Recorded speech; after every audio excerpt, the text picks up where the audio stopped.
Hi there. Oh, she has a fever. Just gave her some Motrin. I had to wait for the 6 hours, so she's been sleeping in my arms. So this book that I've been waiting for a month, feels like months. It's called Modern Calligraphy by Kestrel Montez, and she's like this amazing calligraphy artist. And I ordered stuff from her before, like our self-address, like our return address label. It's an self-inking one, and she makes it, and it's amazing. She's amazing, and I think it's time for a reset. So I forgot to shift my energy before I got in this. So hold on, let me shift it for a little bit.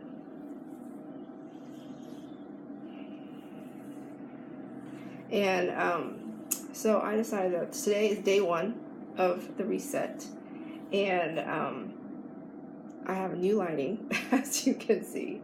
See how bright this light gets. Ooh, I think I like it like this. It's nice.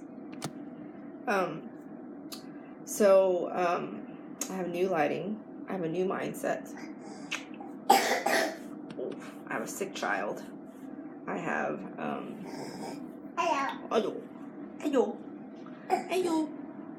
Oh. Oh, I know. Oh. You want some water, Ava? Oh. Oh. Yeah. Want some water? Oh.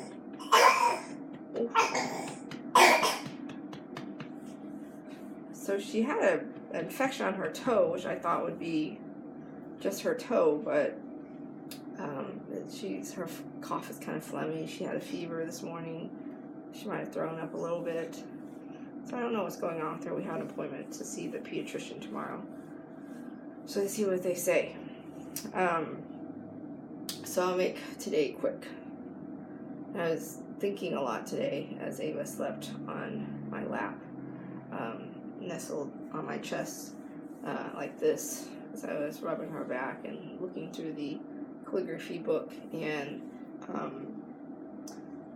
there's baby lullaby music playing in the background, and I was thinking a lot about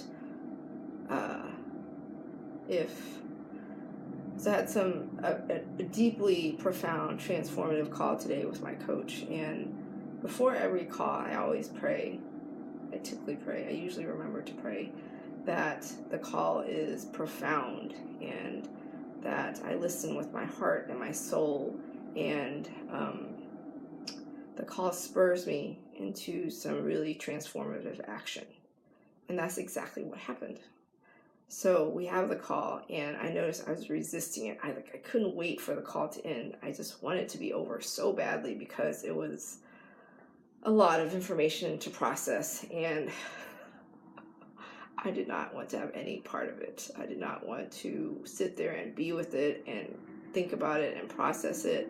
And I knew there was much work to be done after the call, and I just I wanted the call to end so badly. My coach, I wanted the call to end so badly, and my coach knew that, and so she went on and elaborated some more. I was like, okay, hurry up and upload the call for me so that I can listen to it on repeat. And so I got in the car, and as I dropped off some big goodies for my coworkers, since I'm off work today, since Ava's sick, today was still cake day, and so people are expecting their cake. So I drove to work with the goodies in my car, and I thought about the profoundness of the call. And I thought about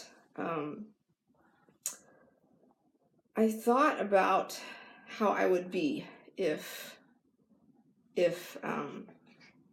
was already the person that I desired to be. Think about that.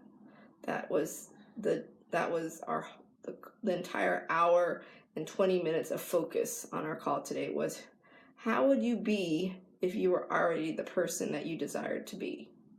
And for me, I thought it was like something as simple as, oh, I desire to be a full-time life coach. And so what there is to do is to hustle and to strategize and to plan. Okay, if I was a full-time life coach and I were doing it full-time and I was living on the West Coast and I had a full book of clients, what would I be doing today?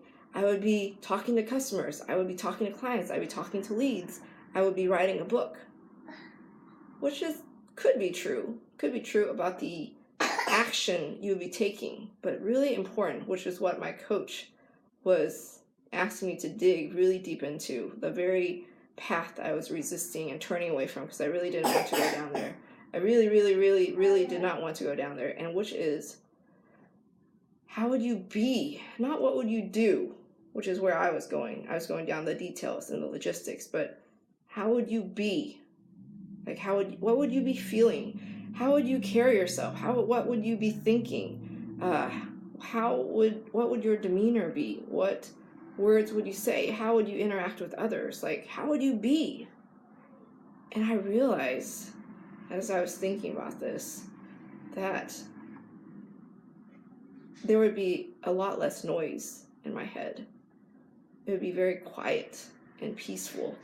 And your throat's bothering you, Ava? Your throat's bothering you? You want to give her some water up? Poor little girl. Let's give her some Motrin. So the question is, how would you be? Not what would you do, but like, what would your demeanor be, and what would your thoughts be, and what would you be thinking about, and how would your posture be, and how would you say things, how would you do things? And I realized that I would be very quiet, and I would be at peace, and I would have a lot of faith and trust that everything will be okay, and everything is spoken for. There is purpose and divinity in everything that happens in my life. And I wouldn't have all this noise and all the hustle and the bustle and the constantly moving from one thing to the next thing to the next thing without stopping to think and to reflect and have meaning and to have profound thoughts and to be very deliberate and methodical with my actions and my words and my thoughts, and like everything would be very meditative and very spiritually based, very much divinity based. It wouldn't be so worldly, meaning like as a human being on this planet, we get so caught up in the hustle and the bustle and the everyday busyness and the, okay, what do I need to do next? I have all these things to do. I have 8 hours in the day. There's only 24 hours in the day. And I have all these clients to get to. I have to sleep. I have all these chores. And and it's like you're not even present in a way because you're just rushing from one thing to the next thing. Like, I would open boxes, leave stuff half open, and I would move on to the next thing, and my husband would be like, you never put things away. You never finish what you start. You leave boxes open, you open boxes and you leave them there. And I realized it's because I'm rushing from one thing to the next thing, to the next thing, to the next thing, because I'm so focused on just taking a whole bunch of action. But the action was not very intentional. It wasn't deliberate. It wasn't like, okay, well, you open the box, you put the stuff together. Oh, you don't move on to the next thing yet. There's also the cleanup to do. There is any stuff any messes you've made, you clean it up. You fold up the boxes, you break down the boxes, you put it in the recycling bin, you separate out the pieces, you separate the plastic from the paper. It's so deliberate. And when I made that realization, it was utterly freeing. Like, I was eating some oranges with Austin and I was peeling them for him. One of the oranges were super dry and old, and I was like, Austin, this orange is so old, it's so dry. And Ava was in my arms. I was in the rocking chair trying to peel this orange, and I could not peel it. It was like so old that the orange was like barely peeling, and I was laughing so hard, and we were just laughing and laughing and laughing. And every time I would say how old it was, we would laugh and laugh and laugh, because I finally felt free. The shackles have been lifted. So try on the exercise and let me know what you think.